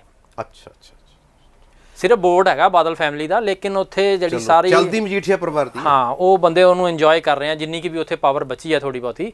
ਸੋ ਇਸ ਕਰਕੇ ਮੈਂ ਸਮਝਦਾ ਵੀ ਉਸ ਜਿਹੜਾ ਰਿਸ਼ਤਾ ਹੈਗਾ ਕੈਪਟਨ ਸਾਹਿਬ ਦਾ ਤੇ ਮਜੀਠੀਆ ਪਰਿਵਾਰ ਦਾ, ਉਸ ਨੂੰ ਦੇਖਦੇ ਹੋਏ ਜਿਹੜੇ ਕਾਂਗਰਸ ਦੇ MLA ਔਰ ਇਹ ਜਿਹੜੇ ਹੈਗੇ ਆ ਇਹ ਦੁਖੀ ਹੋ ਰਹੇ ਆ ਬਈ ਇਸ ਕਰਕੇ ਰਿਜ਼ਲਟ ਨਹੀਂ ਆ ਰਿਹਾ, ਲੇਕਿਨ ਉਹ ਜੜ ਕਿਤੇ ਹੋਰ ਪਈ ਹੈ। ਨਹੀਂ, ਐਂ ਤਾਂ ਹੁਣ ਕੈਪਟਨ ਸਾਹਿਬ ਦਾ ਰਾਹੁਲ ਨੂੰ ਛੱਡ ਕੇ ਜਿਹੜੇ ਵੱਡੇ ਫੈਮਿਲੀ ਨੇ ਗਾਂਧੀ ਪਰਿਵਾਰ ਦੀ ਸਾਰੇ ਨਾਲ ਬਹੁਤ ਚੰਗੇ ਰਿਲੇਸ਼ਨ, ਕਿਤੇ ਨਾ ਕਿਤੇ ਰਾਜੀਵ ਗਾਂਧੀ ਨਾਲ ਕਿਤੇ ਮੰਨਿਆ ਜਾਂਦਾ ਵੀ ਪੜ੍ਹਦੇ ਵੀ ਰਹੇ, ਸਾਰਾ ਕੁਝ ਨੇੜਤਾ। ਚਲੋ, ਨੇੜਤਾ ਤੁਸੀਂ ਸੈਕਿੰਡ ਟਿੱਪਣੀ ਤੋੜ ਦਿੱਤੀ ਵੀ ਮਜੀਠੀਆ ਪਰਿਵਾਰ ਨਾਲ ਨੇੜੇ ਦੇ ਸੰਬੰਧ ਨੇ, ਇਸ ਕਰਕੇ ਇਹ ਗੱਲ ਵੀ ਮੰਨੀ ਜਾ ਸਕਦੀ। ਹੁਣ ਆਪਾਂ ਸਿੱਟ ਤੇ ਫੇਰ ਆਉਂਦੇ ਹਾਂ। ਸਿੱਟ ਦੇ ਵਿੱਚ ਪੰਜਾਬ ਸਰਕਾਰ ਨੇ ਕੀ ਕੀਤਾ, ਰਿਪੋਰਟ ਪੇਸ਼ ਕਰਨ ਵਾਲੇ ਨੇ ਕੀ ਕੀਤਾ, ਸਿੱਖ ਕੌਮ ਦੇ ਹਮਦਰਦੀਆਂ ਨੇ ਕੀ ਉਹਦਾ ਵਿਰੋਧ ਕੀਤਾ, ਇਹ ਸਾਰੀ ਗੱਲਬਾਤ ਚੱਲ ਰਹੀ ਹੈ। ਕਿਤੇ ਨਾ ਕਿਤੇ ਇਹਨੂੰ ਆਉਣ ਵਾਲੀ ਵਿਧਾਨ ਸਭਾ ਨਾਲ ਜੋੜ ਕੇ ਵੇਖਿਆ ਜਾਂਦਾ ਤੇ ਵੇਖਣਾ ਵੀ ਚਾਹੀਦਾ ਕਿ 6 ਮਹੀਨੇ ਰਹਿ ਗਏ ਨੇ ਤੇ ਉਸ ਤੋਂ ਬਾਅਦ ਜੇ ਮਸਲਾ ਉੱਠਦਾ ਤਾਂ ਮਸਲਾ 3 ਕਮੇਟੀਆਂ ਪਹਿਲਾਂ ਵੀ ਪੈ ਗਈਆਂ, ਉਦੋਂ ਨਹੀਂ ਉੱਠਿਆ, ਇੰਨੇ ਜ਼ੋਰ ਨਾਲ ਨਹੀਂ ਉੱਠਿਆ ਜਿੰਨਾ ਹੋਣਾ। ਤੇ ਸਰਕਾਰ ਦੇ ਵਿੱਚ ਬੈਠੇ ਜਿਹੜੇ ਪ੍ਰਤੀਨਿਧ ਨੇ ਲੋਕਾਂ ਦੇ, ਉਹ ਵੀ ਉਠਾ ਰਹੇ ਨੇ। ਹੁਣ ਪੰਥਕ ਧਿਰਾਂ, ਕੈਪਟਨ ਸਰਕਾਰ ਨੇ ਹਾਰਾ ਕੇ ਕਹਿਤਾ ਕਿ ਅਸੀਂ ਇਸ ਸਿੱਟ ਨੂੰ ਮੰਨਦੇ ਨਹੀਂ, ਅਸੀਂ ਸੁਪਰੀਮ ਕੋਰਟ ਜਾ ਕੇ ਕਰਾਂਗੇ, ਪਰ ਉਹਨੇ ਫਿਰ ਵੀ ਅਦਾਲਤ ਦੇ ਹੁਕਮ ਮੰਨਦੇ ਸਿੱਟ ਬਣਾਤੀ ਹੈ। ਹਾਲਾਂਕਿ ਉਹ ਸਿੰਗਲ ਬੈਂਚ ਤੋਂ ਡਬਲ ਬੈਂਚ ਤੇ ਵੀ ਜਾ ਸਕਦੀ, ਮਾਹਰਾਂ ਦਾ ਕਹਿਣਾ। ਹੁਣ ਤੁਸੀਂ ਪੰਥਕ ਧਿਰਾਂ ਇਕੱਠੀਆਂ ਹੋ ਰਹੀਆਂ ਨੇ, ਜਾਂ ਅਕਾਲੀ ਦਲ ਜਿਹੜੀ ਸਿੱਖ ਕੌਮ ਦੀ ਪ੍ਰਤੀਨਿਧ ਪਾਰਟੀ ਮੰਨੀ ਜਾਂਦੀ ਰਹੀ ਹੈ, ਉਹਦੇ ਚੋਂ ਵੀ ਕੁਝ ਧਿਰਾਂ ਵੱਖਰੀਆਂ ਹੋ ਕੇ ਇਸ ਸਿੱਟ ਨੂੰ ਨਵ ਸਵੀਕਾਰ ਕਰਨ ਦਾ ਵਿਰੋਧ ਸ਼ੁਰੂ ਕਰ ਰਹੀਆਂ 1 ਜੂਨ ਤੋਂ। ਤੁਸੀਂ ਉਸ ਨੂੰ ਕਿਵੇਂ ਦੇਖਦੇ? ਦੇਖੋ, ਇਸ ਸਾਰੇ ਸੀਨ ਦੇ ਵਿੱਚ ਪੱਤੇ ਅਜੇ ਵੀ ਕੈਪਟਨ ਸਾਹਿਬ ਦੇ ਹੱਥ 'ਚ ਹੈਗੇ ਆ। ਜਿਵੇਂ ਭਾਵੇਂ ਉਹਨਾਂ ਨੇ ਸਿੱਟ ਬਣਾਤੀ ਹੈ ਜੀ, ਲੋਕ ਦਿਖਾਵੇ ਲੈ ਕੇ, ਜੀ ਮੈਂ ਨਵੀਂ ਸਿੱਟ ਬਣਾਤੀ ਹੈ ਜੀ, ਉਹ ਮੰਨ ਲਓ ਕੱਲ ਨੂੰ ਸੁਪਰੀਮ ਕੋਰਟ ਤੋਂ ਸਟੇ ਆਰਡਰ ਲੈ ਆਉਂਦੇ ਆ ਹਾਈ ਕੋਰਟ ਦਾ ਜੀ, ਤੇ ਕੁੰਵਰ ਵਿਜੇ ਪ੍ਰਤਾਪ ਵਾਲੀ ਜਿਹੜੀ ਸਿੱਟ ਹੈ ਉਹ ਐਕਟੀਵੇਟ ਹੋ ਜਾਂਦੀ ਹੈ ਜੀ। ਜਿਹੜੇ ਉਹਨੇ ਚਲਾਨ ਪੇਸ਼ ਕੀਤੇ ਹੋਏ ਆ, ਟ੍ਰਾਇਲ ਹੀ ਨਾ ਹੋਇਆ ਸਰ, ਚਲਾਨ ਤਾਂ ਪੇਸ਼ ਕਰਤਾ, ਟ੍ਰਾਇਲ ਹੀ ਨਹੀਂ ਹੋਇਆ, ਉਹ ਸੁਰਜੀਤ ਹੋ ਜਾਣਗੇ ਨਾ, ਸਾਰਾ ਕੁਝ ਸੁਰਜੀਤ ਹੋ ਜਾਏਗਾ। ਤੇ ਉਹਦੇ ਵਿੱਚ ਅਫਸਰ ਬਦਲ ਕੇ ਜਾਂ ਇਸੇ ਸਿੱਟ ਦੇ ਅਫਸਰਾਂ ਨੂੰ ਉੱਥੇ ਲਾ ਕੇ ਉਹ ਉਸ ਨੂੰ ਅੱਗੇ ਤੋਰ ਕੇ ਗ੍ਰਿਫਤਾਰੀਆਂ ਵੀ ਕਰ ਸਕਦੇ ਆ। ਯਾਨੀ ਕਿ ਉਹਨਾਂ ਕੋਲੇ ਪੱਤੇ ਹੈਗੇ ਨੇ, ਹੁਕਮ ਦਾ ਜੱਕਾ ਹੈ ਜੀ, ਹੈਗਾ ਅਜੇ ਮਤਲਬ ਸਾਰੀ ਗੇਮ ਨੂੰ ਆਪਾਂ ਇਹ ਨਹੀਂ ਕਹਿ ਸਕਦੇ ਕਿ ਉਹ ਬਾਜੀ ਹਾਰ ਗਏ ਆ। ਤੇ ਇਹ ਸਿਆਸਤ ਹੈ, ਪਤਾ ਨਹੀਂ ਕਿੱਥੇ ਜਾ ਕੇ ਕੀ। ਯਾਨੀ ਤੁਹਾਡਾ ਕਿਤੇ ਨਾ ਕਿਤੇ ਇਸ ਗੱਲ ਨੂੰ ਵੀ ਇਸ਼ਾਰਾ ਜਾਂਦਾ ਹੈ ਕਿ ਸਿਆਸੀ ਤੌਰ ਤੇ ਜਿਹੜਾ ਸਿਆਸੀ ਲਾਹਾ ਲੈਣ ਵਾਸਤੇ ਯਾਨੀ ਕਿ ਕੁਛ ਵਜ਼ੀਰ, ਕੁਛ MLA, ਕੁਝ ਰਾਜ ਸਭਾ ਮੈਂਬਰ ਲਾਹਾ ਲੈਣ ਵਾਸਤੇ ਜੇ ਕੋਈ ਗੱਲਾਂ ਕਰ ਰਹੇ ਨੇ, ਹਜੇ ਵੀ ਕੈਪਟਨ ਸਾਹਿਬ ਕੋਲੇ ਇੱਕ ਪੱਤਾ ਹੈਗਾ, ਇਹ ਅਸਰਦਾਰ ਹੋ ਸਕਦਾ ਹੈ। ਬਿਲਕੁਲ ਹੈਗਾ। ਫਿਰ ਤਾਂ ਤੁਸੀਂ ਕੈਪਟਨ ਸਾਹਿਬ ਬਾਰੇ ਕਾਫੀ ਗਹਿਰਾ ਜਾਣਦੇ ਤੇ ਫਿਰ ਆਪਾਂ ਹੁਣ ਇਹ ਮੰਨੀਏ ਕਿ ਵੀ ਜਿਹੜੀ ਪੰਥਕ ਧਿਰਾਂ ਦਾ ਵਿਰੋਧ 1 ਜੂਨ ਤੋਂ ਸ਼ੁਰੂ ਹੋ ਰਿਹਾ। ਦੁਖਦਾਈ ਜਿਹੜੀ ਇਹਦੀ ਸਾਰੀ ਸੀਨ ਦੇ ਵਿੱਚ ਦੁਖਦਾਈ ਗੱਲ ਹੈ ਕਿ ਗੁਰੂ ਗ੍ਰੰਥ ਸਾਹਿਬ ਦੀ ਬੇਅਦਬੀ ਨੂੰ ਇੱਕ ਮੋਹਰਾ ਬਣਾ ਲਿਆ। ਅੱਛਾ, ਉਹ ਇਹਦਾ ਯਾਨੀ ਦੂਸਰਾ ਸਿੱਧੇ ਤੌਰ ਤੇ ਲਾਹਾ ਕੁਝ ਹੋਰ ਲੈਣਾ ਚਾਹੁੰਦੇ, ਮਤਲਬ ਉਹਨਾਂ ਨੇ ਉਹਦਾ ਦਰਦ ਨਹੀਂ ਹੈ ਜੀ ਕਿ ਗੁਰੂ ਸਾਹਿਬ ਦੀ ਬੇਪੱਤੀ ਕੀਤੀ ਗਈ ਹੈ, ਉਹਦਾ ਦਰਦ ਨਹੀਂ ਹੈ। ਉਸ ਨੂੰ ਮਤਲਬ ਰਾਜਨੀਤਿਕ ਮੋਹਰੇ ਦੇ ਵਾਂਗੋਂ ਵਰਤ ਕੇ ਲੋਕਾਂ ਦੀ ਜਿਹੜੀ ਸੈਂਟੀਮੈਂਟ ਹੈ ਉਹਨੂੰ ਕੈਸ਼ ਕਰਨਾ, ਸੰਵੇਦਨਾਵਾਂ ਨੂੰ ਕੈਸ਼ ਕਰਨਾ ਚਾਹੁੰਦੇ। ਉਧਰ ਇਹ ਜਿਹੜੀ ਗੱਲ ਜਾ ਰਹੀ ਹੈ, ਇਹ ਇਹਦਾ ਮਤਲਬ ਦੁਖਦਾਈ ਪੱਖ ਹੈ। ਚਲੋ ਹੁਣ ਪੰਥਕ ਧਿਰਾਂ ਇਕੱਠੀਆਂ ਹੋ ਰਹੀਆਂ, ਕਿਤੇ ਨਾ ਕਿਤੇ ਜਿਹੜੀ ਪਾਰਟੀ ਨੂੰ ਤੁਸੀਂ ਰਿਪਰੈਜ਼ੈਂਟ ਕਰਦੇ ਹੋ ਉਹ ਪਾਰਟੀ ਵੀ ਬਰਗਾੜੀ ਦੇ ਨੇੜੇ ਗੁਰਦੁਆਰਾ ਸਾਹਿਬ ਦੇ ਵਿੱਚ ਅਰਦਾਸ ਕਰੇਗੀ। ਉਹਨਾਂ ਦਾ ਕਹਿਣਾ ਤਾਂ ਕਿ ਬੜਾ ਕੌਣ ਹੈ, ਨਵੀਂ ਤਰ੍ਹਾਂ ਦਾ ਹੈ। ਉਹ ਵਿਰੋਧ ਇਸ ਤਰ੍ਹਾਂ ਕਰਨਗੇ ਵੀ ਅਕਾਲ ਪੁਰਖ ਸਾਹਿਬ ਵੀ ਅਸੀਂ ਤਾਂ ਤੇਰੇ ਨਲਾਇਕ ਸਿੱਖ ਹਾਂ, ਅਸੀਂ ਜਿੰਨੀ ਕੋਸ਼ਿਸ਼ ਕੀਤੀ ਸੀ ਜਾਂ ਜਿਨ੍ਹਾਂ ਨੂੰ ਅੱਗੇ ਲਾਇਆ ਸੀ ਕਰਨ ਵਾਸਤੇ, ਉਹਨਾਂ ਨੇ ਤੈਨੂੰ ਇਨਸਾਫ ਨਹੀਂ ਦੇ ਸਕੇ, ਹੁਣ ਤੂੰ ਹੀ ਵੇਖ। ਤੇ ਵੇਖਣਾ ਵੀ ਖੈਰ ਅਕਾਲ ਪੁਰਖ ਨਹੀਂ ਹੈ, ਪਰ ਹੁਣ ਜਿਹੜੀਆਂ ਪੰਥਕ ਧਿਰਾਂ ਨੇ ਉਹ ਵਿਰੋਧ ਸ਼ੁਰੂ ਕਰ ਰਹੀਆਂ ਨੇ ਉਸ ਦਿਨ, ਉਹਨੂੰ ਤੁਸੀਂ ਕਿਵੇਂ ਦੇਖਦੇ? ਦੇਖੋ, ਪੰਥਕ ਜਿਹਦੀ ਅਗਵਾਈ ਸ਼ਾਇਦ ਦਾਦੂਵਾਲ ਕਰਨਗੇ ਜਾਂ ਧਿਆਨ ਸਿੰਘ ਮੰਡ ਕਰਨਗੇ।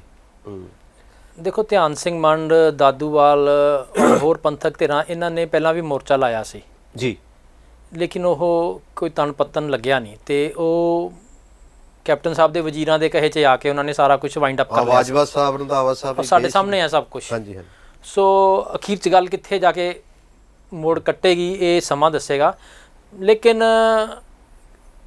ਮਤਲਬ ਗੱਲ ਉੱਥੇ ਹੀ ਆ ਜਾਂਦੀ ਹੈ ਕਿ ਗੁਰੂ ਸਾਹਿਬ ਦੀ ਜਿਹੜੀ ਮਤਲਬ ਬੇਅਦਬੀ ਹੋਈ ਹੈ ਉਹਦੇ ਬਾਰੇ ਕੋਈ ਸਿੰਸੀਅਰ ਕਿਸੇ ਦੀ ਆਪਾਂ ਨਹੀਂ ਕਹਿ ਸਕਦੇ। ਹਰ ਬੰਦਾ ਉਸ ਨੂੰ ਆਪਣੇ ਹਿਸਾਬ ਦੇ ਨਾਲ ਭੁਨਾਉਣ ਦੀ ਕੋਸ਼ਿਸ਼ ਕਰ ਰਿਹਾ ਹੈ।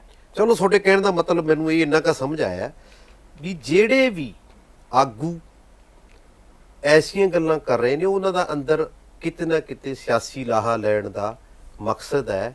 ਕੋਈ ਸਿੱਧੇ ਤੌਰ ਤੇ ਗੁਰੂ ਗ੍ਰੰਥ ਸਾਹਿਬ ਦੀ ਬੇਅਦਬੀ ਜਾਂ ਗੋਲੀकांड 'ਚ ਸ਼ਹੀਦ ਹੋਏ ਸਿੱਖਾਂ ਦਾ ਕੋਈ ਇਨਸਾਫ ਵਾਲੇ ਪਾਸੇ ਨਹੀਂ ਤੁਰ ਰਹੇ। ਉਹ ਤਾਂ ਇੱਕ ਜਸਟ ਇੱਕ ਮੁੱਦਾ ਹੈ, ਜਿਵੇਂ ਹੋਰ ਰਾਜਨੀਤਿਕ ਮੁੱਦੇ ਆ, ਇਹ ਵੀ ਮੁੱਦਾ ਹੈ। ਹਾਂ, ਫਿਰ ਤੁਸੀਂ ਸਮਝਦੇ ਹੋ ਆਉਣ ਵਾਲੀ ਵਿਧਾਨ ਸਭਾ ਚੋਣਾਂ ਦੇ ਵਿੱਚ ਸੰਗਤ, ਸਿੱਖ ਕੌਮ, ਸਿੱਖ ਭਾਈਚਾਰਾ, ਇਹਨਾਂ ਸਾਰਿਆਂ ਨੂੰ ਵੀ ਮਤਲਬ ਜਿਹੜੀ ਗੱਲ ਉਠਾ ਰਹੇ ਨੇ ਸਿੱਧੇ ਰੂਪ ਤੇ ਹੋਰ ਗੱਲ ਕਰ ਰਹੇ ਨੇ, ਮਤਲਬ ਇਹਨਾਂ ਨੂੰ ਸਬਕ ਸਿਖਾਓ। ਦੇਖੋ, ਕਿਉਂਕਿ ਵੋਟ ਤਾਂ ਬਹੁਤ ਵੱਡੀ ਗੱਲ ਹੈ। ਹਾਂ ਉਹਨਾਂ ਦਾ ਮੌਕਾ ਆਉਣ ਵਾਲਾ ਹੈ। ਤੁਹਾਡੀ ਗੱਲ ਮੈਂ ਸਮਝ ਗਿਆ। ਉਹਦੇ ਵਿੱਚ ਦੇਖੋ ਖਾਲੀ ਆਪਾਂ ਇੱਕ ਐਸਪੈਕਟ ਨਹੀਂ ਦੇਖ ਸਕਦੇ, ਕਿਸਾਨ ਮੋਰਚਾ ਵੀ ਬਹੁਤ ਵੱਡਾ ਫੈਕਟਰ ਹੈਗਾ ਜਿਹੜਾ ਪੰਜਾਬ ਦੇ ਵਿੱਚ ਬਹੁਤਾਤ ਜਿਹੜੇ ਲੋਕ ਜਿਹੜੇ ਮੋਰਚੇ 'ਚ ਬੈਠੇ ਹੈ ਜੀ, ਆਉਣ ਵਾਲੇ 6 ਮਹੀਨੇ 'ਚ ਉਹ ਹਵਾ ਕਿੱਧਰ ਜਾਂਦੀ ਹੈ। ਜੇ ਐਜ਼ ਇਟ ਇਜ਼ ਹੀ ਚੱਲਦਾ ਰਿਹਾ ਜੀ, ਤੇ ਘੱਟੋ ਘੱਟ ਮੈਂ ਕਹਿ ਸਕਦਾ ਕਿ ਜਿਵੇਂ ਬੰਗਾਲ ਦੇ ਵਿੱਚ ਦਿੱਲੀ ਦਰਬਾਰ ਜਿੱਧਰ ਵੀ ਖੜਾ ਹੋਏਗਾ ਜੀ, ਉਹਦਾ ਸਭ ਪਾਸਾ ਪਲਟੇਗਾ ਹੀ ਪਲਟੇਗਾ।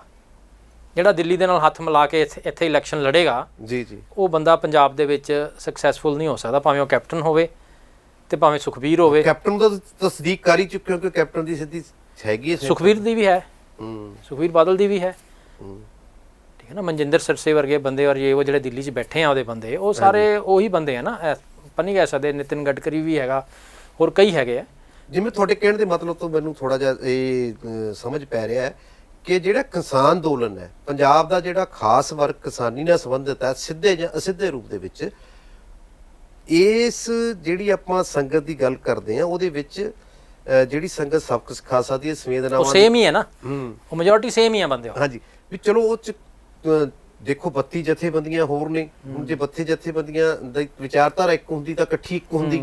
8 ਬਾਹਰ ਦੀਆਂ ਨੇ, ਉਹਨਾਂ ਦੇ ਵੀ 32 ਵਿਚਾਰ ਮੰਨ ਕੇ ਚੱਲੋ ਆਪਾਂ, ਪਰ ਇੱਕ ਮੁੱਦੇ ਤੇ ਇਕੱਠੇ ਨੇ, ਉਹ ਕਿਸਾਨੀ ਵਾਲੇ ਤੇ, ਬਿੱਲ ਵਾਲੇ ਤੇ ਹੋ ਸਕਦਾ ਇਸ ਮੁੱਦੇ ਤੇ ਨਾ ਇਕੱਠੇ ਹੋਣ। ਇਸ ਮੁੱਦੇ ਕਿਤੇ ਨਾ ਕਿਤੇ ਵੀ ਚਰਚਾ ਨਹੀਂ, ਇਸ ਮੁੱਦੇ ਸੈਕੂਲਰ ਪਾਰਟੀ ਨਿਕਲ ਜੀ ਉੱਥੋਂ।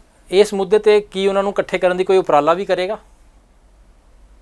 ਨਹੀਂ, ਹੁਣ ਜੇ ਹੁਣ ਗੱਲ ਕਰੀਏ ਤਾਂ ਤੀਸਰਾ ਫਰੰਟ ਬਣਾਉਣ ਦੇ ਵਿੱਚ ਡੈਮੋਕ੍ਰੇਟ ਜਾਂ ਢੀਂਡਸਾ ਸਾਹਿਬ ਲੱਗੇ ਹੋਏ ਨੇ, ਤੇ ਜੇ ਉਹਨਾਂ ਨੇ ਤੀਸਰਾ ਫਰੰਟ ਬਣਾ ਲਿਆ ਤੇ ਮੇਬੀ ਕਿਤੇ ਉਹ ਵੀ ਟੈਚ ਕਰ ਉਪਰਾਲਾ ਤਾਂ ਕਰਾਂਗੇ। ਪਾਰਟੀ ਨੂੰ ਰਿਪਰੈਜ਼ੈਂਟ ਕਰਦੇ। ਦੇਖੋ ਅਸੀਂ ਉਪਰਾਲਾ ਤਾਂ ਕਰਾਂਗੇ ਕਿ ਪੰਜਾਬ ਦੇ ਲੋਕਾਂ ਨੂੰ ਕੁਝ ਰਾਹਤ ਦਿੱਤੀ ਜਾਵੇ ਜੀ, ਤੇ ਇੱਕ ਸਿੰਸੀਅਰ ਐਫਰਟ ਕੀਤੀ ਜਾਵੇ ਵੀ ਕਿਸਾਨੀ ਮੁੱਦਾ ਵੀ ਹੱਲ ਹੋਵੇ ਤੇ ਪੰਥਕ ਇਸ਼ੂਜ਼ ਜਿਹੜੇ ਹੈਗੇ, ਗੁਰੂ ਸਾਹਿਬ ਦੀ ਬੇਅਦਬੀ ਹੈਗੀ ਹੈ, ਕਤਲ ਕੀਤੇ ਗਏ ਹੈ, ਦੋਸ਼ੀ ਪੁਲਿਸ ਅਫਸਰ ਹੈਗੇ ਹੈ, ਉਹਨਾਂ ਤੱਕ ਕਾਨੂੰਨ ਦਾ ਹੱਥ ਪਹੁੰਚੇ। ਅਸੀਂ ਕੋਸ਼ਿਸ਼ ਤਾਂ ਕਰਾਂਗੇ, ਪਰ ਕਾਮਯਾਬ ਕਿੰਨੇ ਹੁੰਦੇ ਆ ਇਹ ਸਮਾਂ ਦੱਸੇਗਾ, ਕਿਉਂਕਿ ਸਾਹਮਣੇ ਵੀ ਦਿੱਲੀ ਦਰਬਾਰ ਨਾਲ ਟੱਕਰ ਹੈ ਨਾ ਸਿੱਧੀ। ਆਪਾਂ ਉਹਨੂੰ ਮਨਫੀ ਨਹੀਂ ਕਰ ਸਕਦੇ, ਭਾਵੇਂ ਕੁਛ ਵੀ ਹੋਵੇ, ਵੱਡੀ ਪਾਵਰ ਤਾਂ ਦਿੱਲੀ ਗਵਰਨਮੈਂਟ ਹੀ ਹੈ। ਤੇ ਉਧਰ ਫਿਰ ਕੈਪਟਨ ਸਾਹਿਬ ਵੀ ਉਲਟੀ ਹੈ ਸਾਡੇ ਇਸ ਵੇਲੇ ਤਾਂ।